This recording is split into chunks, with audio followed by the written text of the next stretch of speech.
Gregg Muenster. I am now what's called an Emeriti member. I've always been interested in volunteering in nonprofit organizations or agencies that help other people. And I didn't know there was a nursing advisory council until I got a phone call from someone I met shortly after we moved here, Carol Schwartz, that I think everybody knows Carol. She's getting ready to retire from a long career here at the Health Science Center. She called and said, we have this group called the Nursing Advisory Council, and I'd like to see it move a different direction. And I thought maybe you could help us move it a different direction.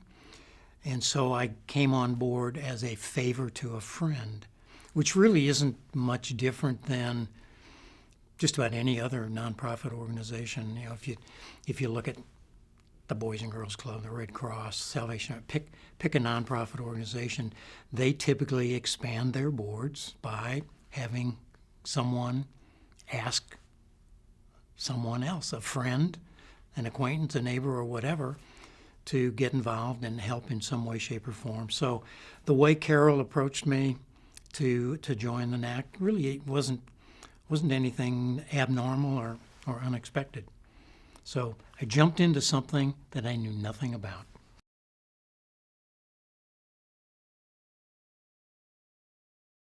One of the things that I've really enjoyed doing over my many years of volunteer work has been trying to change an organization. And it doesn't matter whether it's financial change, structural change, just kind of looking at how is the organization functioning, and from a business and a government standpoint, what could they be doing differently?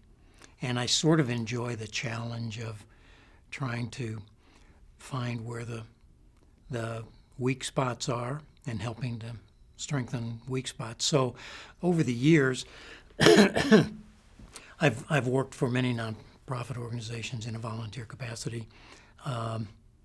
It's sort of what I like to do. I like to fix things that either are broken or maybe just aren't as effective as they could be. I actually started life as a teacher. I worked in the field of special education, and then I became an administrator. And so as an administrator, I had to deal with a lot of interesting issues, is probably the best way to put it. And rather than let the issues get the better of me, I developed the ability to, let's make the best of it. Let's find out how we can make it work better. What isn't functioning well, and I learned early on that me as an individual or any one person doesn't necessarily have the ability to effect significant changes anywhere. But if you know good people and you can recruit a team of people that can support you and be the brains behind your leadership, you create a great team of people to fix things. And if there's any skill or strength that I have developed, it's being able to influence smart people to join me and help work as a team. You know, I think there's been a lot of impact, and really most of it has been probably in the last 10 to 12 of those 18 years, because it took a while to build up some momentum and assemble the right team of other NAC members. And so I think the biggest benefit of the most recent history has been our ability as a school to entice other people in the community who we know have been active and very committed to other organizations. As I thought about what impact the NAC has had, I look at how visible was the nursing school in the past versus where it is today. And in the early days, I talked with a lot of people about what are you involved with in the community, and I said, well, the nursing school at the Health Science Center. And they would say, oh, really? I didn't know there was a nursing school there. I thought it was a medical school. So, all people's awareness and knowledge of the Health Science Center, which is now called UT Health, was the medical school. So I really think that the nursing school and perhaps the dental school and some of the others were those bright lights that were kept under the bushel, and people didn't know about them. And so the NAC has really done a couple major things in the last 10, 12 years. One is significantly increased awareness in the community of the work of the nursing school and the value that nurses bring to the medical profession. And the second thing is that the NAC has helped raise money for, on the lower end, and I don't mean this in a negative way, for scholarships and research grants for faculty members, but also some of the NAC members had a significant hand in raising funds for the simulation lab. So absent people like the Nursing Advisory Council in the community, the dean might have had to rely on state funding or some other benefactor that may have been willing to step up and make a gamble and make an investment in the School of Nursing. And I really think the Nursing Advisory Council has gone a long way to help raise funds to support the work that the dean wants to accomplish. I was fortunate that I took over the chairmanship after some other chairs who were very good leaders, and so they started the momentum that I didn't have to start at ground zero and build from there. So I had some really good people ahead of me that sort of put the wheels in motion to make this a much more engaged and productive group of people. I believe that I helped expand the recruitment effort to bring more people who are willing to work on behalf of the school, more people who had an interest in not just the medical profession, but that the work nurses do in the community and the importance of nursing. And so I don't think I accomplished anything individually. I think that I was fortunate to get a good team of new NAC members that came on board. And then one of the other things that we started was a strategic planning process. If you don't think about where you want to be 5 years from now, you're only going to get there by accident. And so we really started doing a much more consistent strategic planning process that thought about not only what the needs of the school were, but the needs of the community and the needs of the medical profession, and where can nurses be 5, 10, 20 years from now as a result of our work than if we weren't around? Are we going to add value to the nursing profession on a long-term basis? Anyone who has ever served on the board will, of any nature, and whether it's a board or an advisory council or a committee, figure out how many people are there. A percentage of the people are going to attend, and a percentage of people are going to respond when they're asked to respond, and a percentage of the people are going to be proactive and be willing to let's say, just step up to the plate and identify needs, issues, and strategic directions. And so do all those categories add value to an organization? Absolutely. But they add value in different ways. And so when we created the Emeriti Council, or membership as an Emeriti member, what we decided was we wanted to take the strength of that third group of people who were the ones that were proactive and fully engaged, and not just because they wrote a check, but because they gave of their time and their talents to make this organization, to make the Nursing Advisory Council, as well as the School of Nursing, a better, more progressive organization.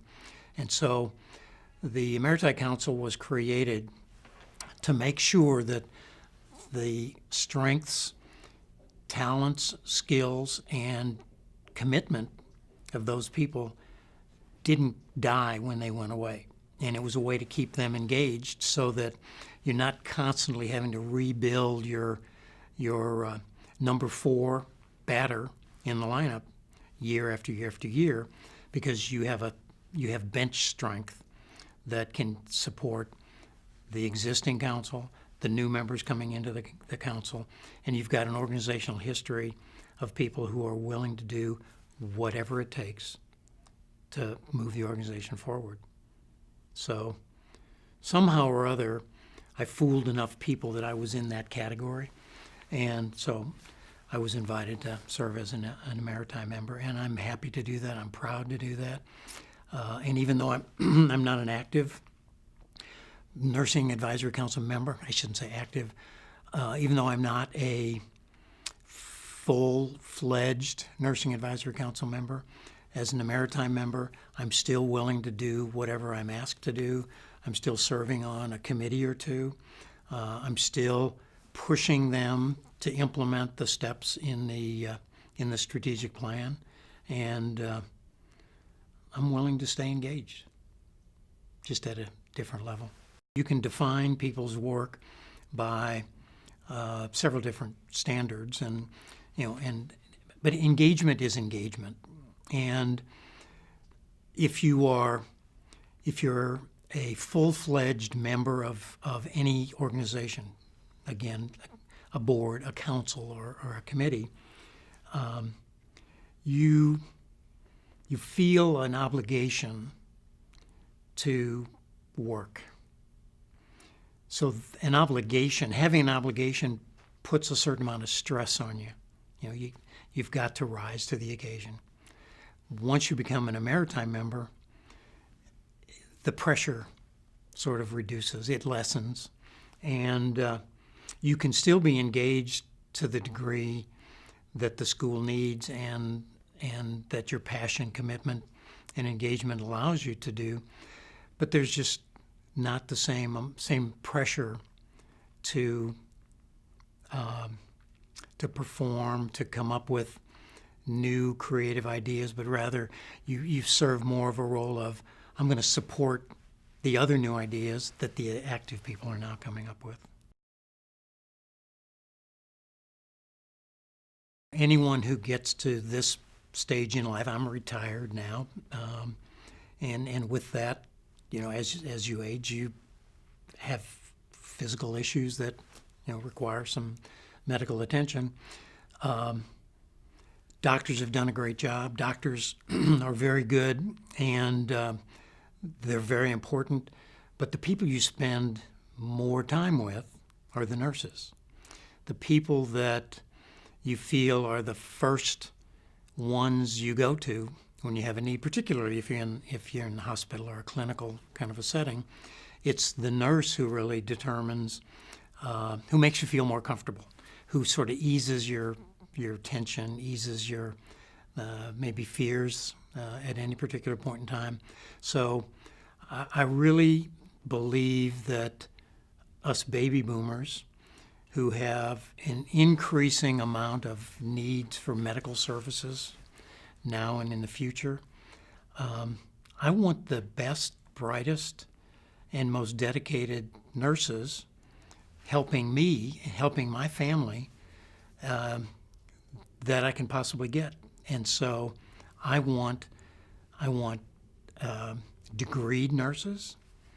I realize not everyone will get a degree, but I just think having a degree or an advanced degree is going to significantly add to the skills, competencies, and a nurse's ability to take care of me, my wife, my family, and us older generation. The needs of the community, the medical needs of the community are going to increase.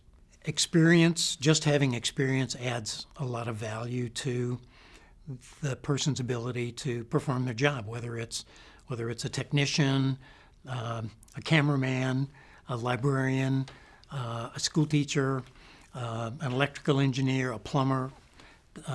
Just having years of experience is very good, and that takes the person to a certain level of competence. But I believe that if you can couple the years of experience with formal, detailed, technical, very sophisticated education and training, it's going to make that person that much better able to do their job and to serve, in this particular case, their patients even better, particularly when the medical needs become more complex. And complexity, if I were having a complex procedure done, I would want to know that everybody in the room is as well trained as they possibly can be. Will a certificated nurse be able to do a good job? Absolutely. But would they be able to do the same level of service or same level of medical care that a bachelor or a master's level nurse would? I'm an advocate of education. I just sort of lean toward that educational level for people that are providing highly technical services. The whole idea behind strategic planning is creating a strategy that plans for the future. So if an organization like the Nursing Advisory Council were just to operate on a year-to-year basis, what are you going to accomplish? If you don't think about what you want to accomplish, if you don't have some kind of a vision, and a vision implies something longer than 30, 60, 90 days, or maybe even 12 months. A vision implies that you're looking a year, 2, 3, 5 years down the road. Nobody knows what the world is going to look like or medicine's going to look like 5 years from now, but we do know what the needs, we can anticipate what the needs might be 2 and 3 years down the road. So good strategic plans really tend to be 2 and 3 years into the future. And you create a vision. What do we want to be able to accomplish as an advisory council? What value can we bring to the dean and her implementation of her goals and objectives? What is her vision, and how can we support her vision? So once you have a vision in place, then you set some specific goals. People do a lot of activities that are just activities. Where's the activity taking you? What do you hope to accomplish with that activity? And if someone says, well, I don't know, I really haven't thought about that, then all you're doing is going through motions. So you've set a vision, and now you say, what would be valuable benchmarks or checkpoints along that 2 or 3 year route to know whether we're actually making progress towards that vision. So you set goals, and those goals should be measurable. They should be easy to define. If you tell somebody, here's a metric, they ought to be able to wrap their head around, here's a number. It could be, we want to raise X number of dollars within the next 12 months. It could be that we want to bring 6 new community members onto the Nursing Advisory Council. It could be that, and don't hold me to these numbers, but let's say today that the NAC is 50% healthcare professionals and 50% laymen, like me, a banker, former banker. Maybe the goal would be to have 2/3, 66% of the advisory council to be the business community, because they likely have the connections to be able to help us reach financial goals. They likely have the business acumen to help redefine or define the vision. And so we've created things that we can measure ourselves against to see, are we something other than a nice social organization that gets together 2 or 3 times a year just to hear what's going on at the school? We want to make a difference. You never know if you're making a difference if you don't have something to measure yourself against. So a good strategic plan is going to look at a vision and set goals to accomplish that vision. Because the dean really drives the work of the Nursing Advisory Council, we're there to support her and help her meet her needs. So when we visit with her to say, how can we help you, she says, well, here's my vision for the next 3 to 5 years. How can you fit into that vision? And I took a look at the current strategic plan, and there's one sentence in there that I think really sort of hits at the heart of the matter of where we want to go to help her. And the line is, our Health Science Center is dedicated to educating the next generation of healthcare professions, developing cutting-edge research, and offering highly personalized patient care.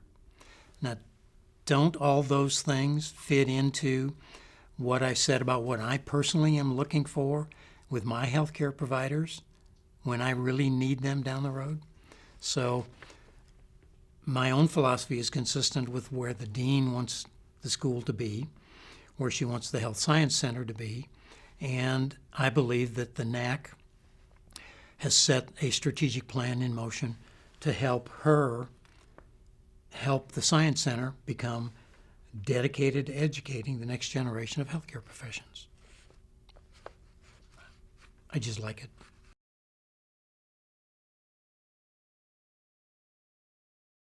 You know, if you have a group of people, and let's define the Nursing Advisory Council as 40 or 50 people, you only meet 3 or 4 times a year. And if you tried to actually do some work towards that vision and goals that we talked about a little earlier, and you expected those 40 or 50 people to get fully engaged 3 or 4 times a year, it's probably you're going to reinvent the wheel. Every meeting is going to be, now tell me what we did last time. What do we need to do different? So if an advisory council is really going to advise, if they're really going to do some productive work, then you probably need to divide those 40 or 50 people up into working groups that can actually dedicate more time than just quarterly meetings, and have them focus on specific skill areas. So we took a look at what areas could we establish committees that would add value to everything that we've talked about to this particular point. So we want to make sure that, because we have a mix of medical professionals and laymen, we need to educate. A good member of any volunteer group, board, council, committee, needs to know what they're doing. They need to know what they're talking about. The best members in any organization have passion and commitment for whatever the cause they're working on. if you don't know what the cause is all about, how can you really be passionate about it? One of the committees that we felt would be very important going forward was an education committee.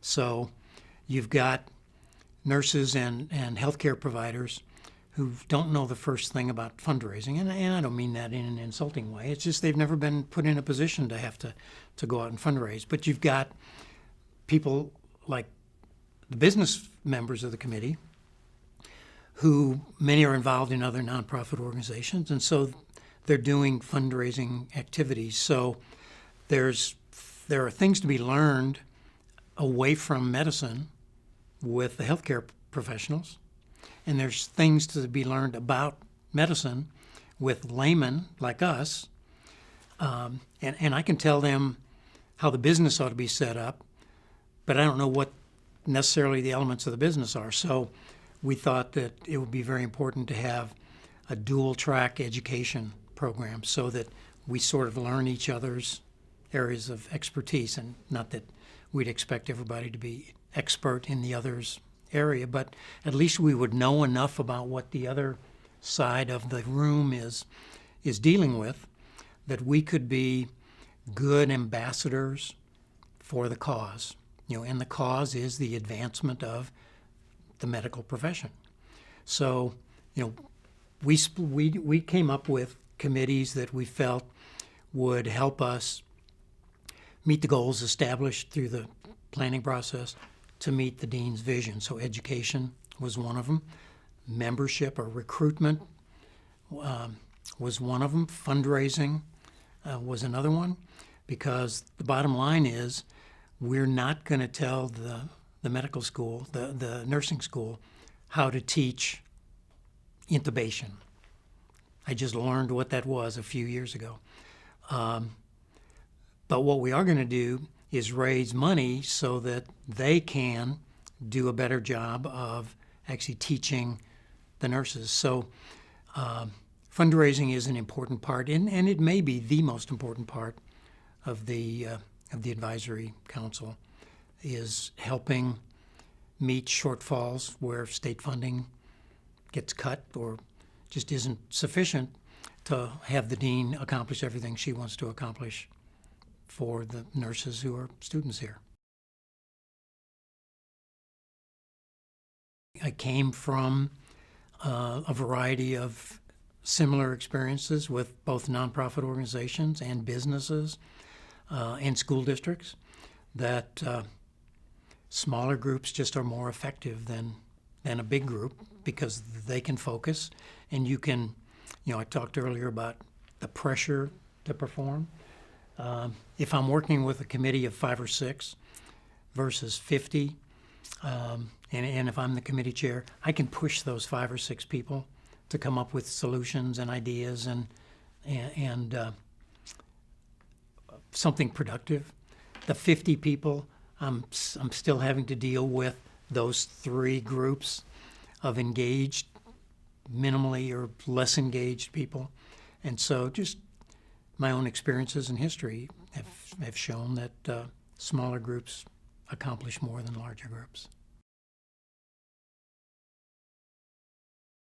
When I left the classroom and moved into administration, I took on a number of different roles in administration, and one of them entailed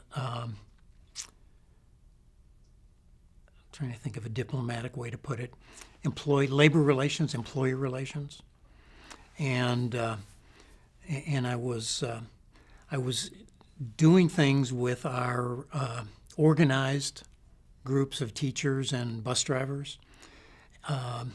It was very stressful. I didn't feel that I was an educator.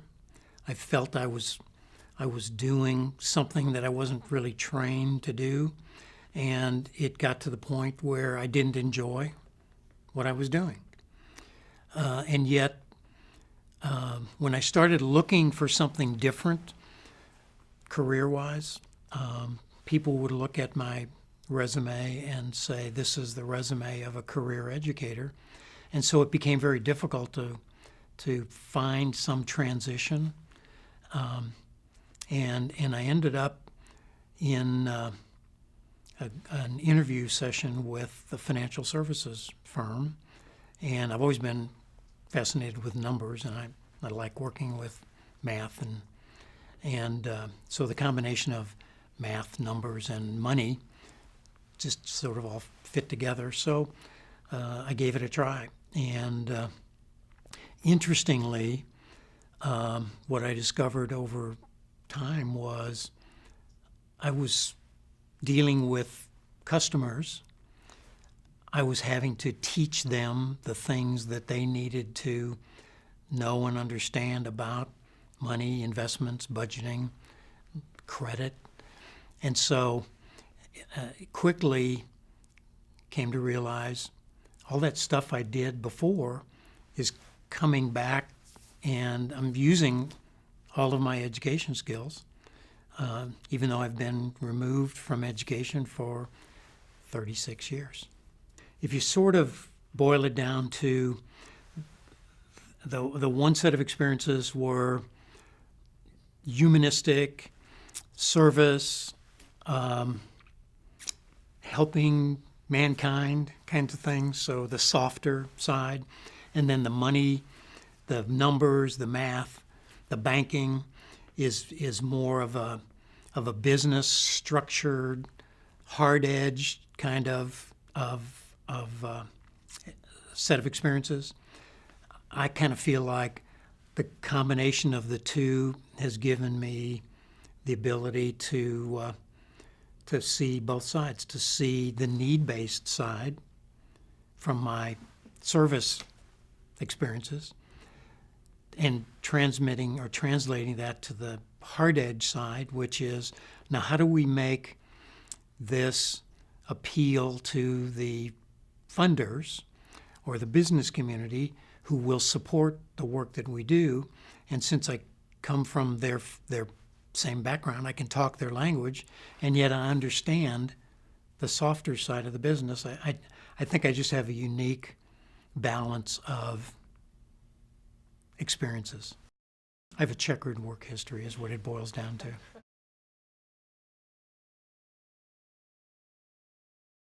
I think if you have a passion for anything, you can sell that to anybody because it means something to you and you're telling a story from your heart. It's important to me. I want to make it important to you. And I think over the years we've done not just me, but the entire Nursing Advisory Council, the leaders before me, the leaders after me, have done a really good job of instilling a sense of passion and the need for passion and commitment to be able to tell our stories. And what that has done is converted what perhaps were people who were basically interested in the School of Nursing to turn them into ambassadors on behalf of the School of Nursing. And so I think we've done a great job. The team has done a great job of adding so many more ambassadors to this community for the School of Nursing than we had 20 years ago or 18 years ago. And I like to feel, I hope that I can say I've had a hand in doing that, but I could give you the names of 50 other people who have worked with me on the Nursing Advisory Council who have had the same impact and the same commitment and have helped me make this Nursing Advisory Council the positive, productive, and engaged council that it is today. It's not just the leader at any given point in time, it's the people that they're able to assemble to help them. I think we've improved and increased the connectedness because it's so easy for individual professions to just sort of focus on their profession and they can't see the forest for the trees. You know, they can't see what's happening elsewhere in the world. And I think that we've done a really good job of connecting the business community, the funder community, with the healthcare community. I think we've really done a good job of creating a working team that is willing to raise their hand, hear what the issues are, and say, what can I do to help? It's not one person. We've got a great team, and whether it's active council members or the Emeriti members, I feel really good about everybody that's engaged with the Nursing Advisory Council today and have been for the last 10, 15, 18 years. We're a very good group of people dedicated to the cause of improving the healthcare profession, mainly through nurses. But it's interesting. We've all been on boards or committees that we hate, either because of the people or the lack of structure or the lack of direction. And when you walk out of a meeting and say, what am I doing here? Why am I participating in this? And if you don't feel like there's any reason to be engaged, you want to quit.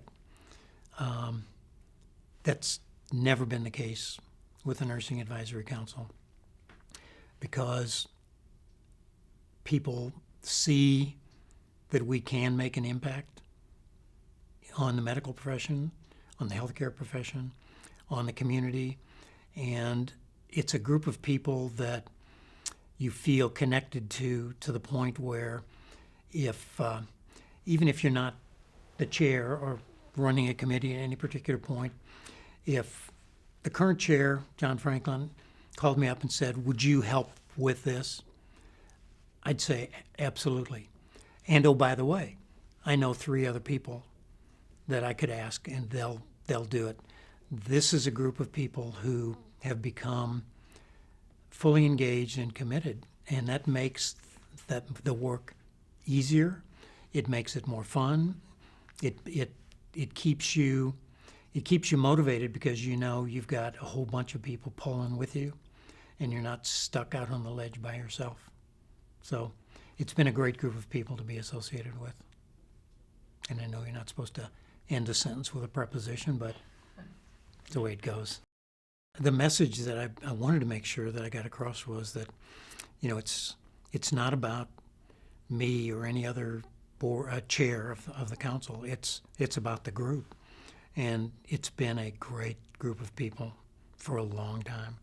And it'll continue to be that as long as there's nurses and the need to have more and better nurses in the future.